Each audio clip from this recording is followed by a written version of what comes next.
Today, I'm going to talk to you about a game changing strategy to calm your anxiety, whether this is standard anxious thoughts, obsessions, or trauma memories. Getting this strategy down will help you fundamentally change your relationship to anxiety and help you feel calmer. I'm Dr. Dowdle Cina. I'm a Stanford educated clinical psychologist, business owner, and trauma expert. And I've been helping people heal their trauma for the last 15 years. First, I'm going to tell you something paradoxical that might surprise you, that the key to working with your anxiety and managing it is acceptance.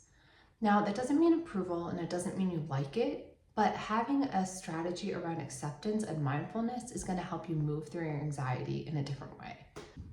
I'm going to use anxiety as an example, but you can use this for any negative thought or feeling that you have. So first, I want you to imagine you're at a pool party and you are holding a balloon on the water. You are pushing that balloon down. You do not want that balloon to be there. And the more that you're pushing it down on this pool of water, the more the water is pushing it back up. And what happens? As you push it, at some point it comes popping back up, right? And you're engaged with this balloon. And so you're ignoring and not able to actually have a fun time at the party. You're ignoring everything else around you. This is the same way our thoughts and feelings work. The more we push them down, the more they push back. And the more that we're engaged with them, the less we're able to actually attend to everything else around them. When we've all been there, when we've gone to a party or we've been with friends and we've been so burdened by something that's going on internally that we have a really hard time being present and focusing on everything else around us. Okay, this is where it gets really interesting. Let's say you let go of the balloon and you stop engaging in this push and pull. You let the balloon just start floating around the pool. What does this allow you to do? You can talk to people, you can hang out, you can do the backstroke, you can live your life. You are no longer engaged in this push and pull. But here's the imperative piece. When the balloon floats back, you have a choice of how you spend your attention, and shifting your attention away from the balloon and towards what you want to focus on is key here. It's important to be able to acknowledge it because we're not saying, I don't see you. We're saying, I see the hard feeling. I see the thought. I acknowledge it. I have compassion for it. But now I'm going to choose to spend my attention somewhere else. If we're avoiding that feeling, let's say we're avoiding looking at the balloon at all, it takes work to try to shut your eyes to it. You might not even be able to look at one side of the pool because you're trying not to see the balloon. When you are avoiding thinking about something, you are thinking about it because you're thinking about avoiding it, and that is work in and of itself. So the piece here is that you're acknowledging it and you're also not fighting with it. Why does this work? When we fight with a thought or feeling, we're giving our brain and body this idea that whatever the thought or feeling is dangerous and it must be attended to. We're saying, alert, alert, I'm having this big reaction, I'm spending all this attention on this thought. So when that thought comes back again, your body's gonna have this natural reaction of this is dangerous and something I need to pay attention to. So the flip side is also true.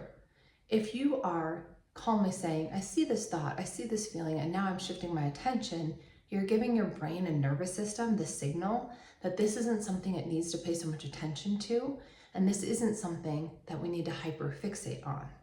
Let me give you an example from my everyday life.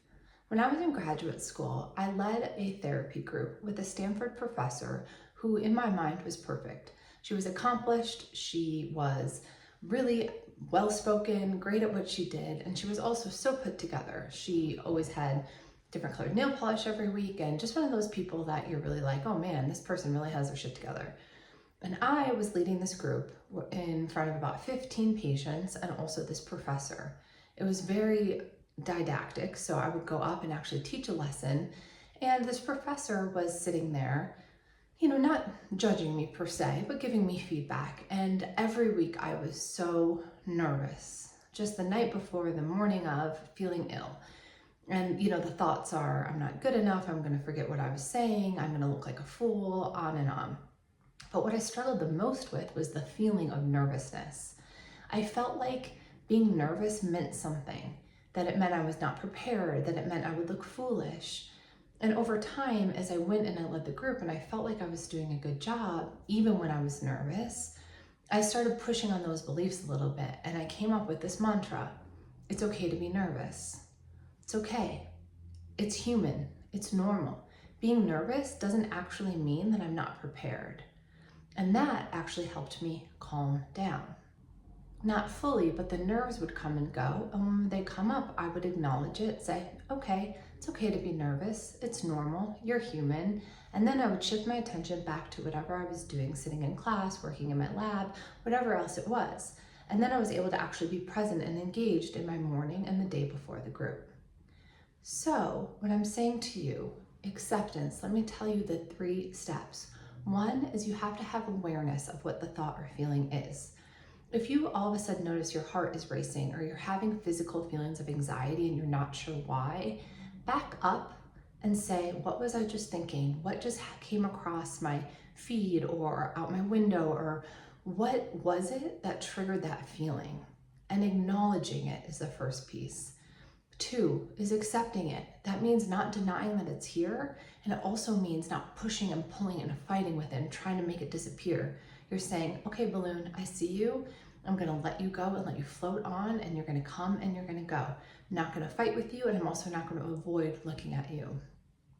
3, shift your attention, right? This is where a mindfulness practice can be really, really helpful when it comes to managing anxiety. Because the more you practice mindfulness and the more you practice being able to shift your attention, the more you're going to be effective at this in the moment. Where your attention goes, your life actually does flow. Think about that. What you pay attention to is what your whole life is about. You get to choose where you put your mind and where you put your attention. So choose wisely.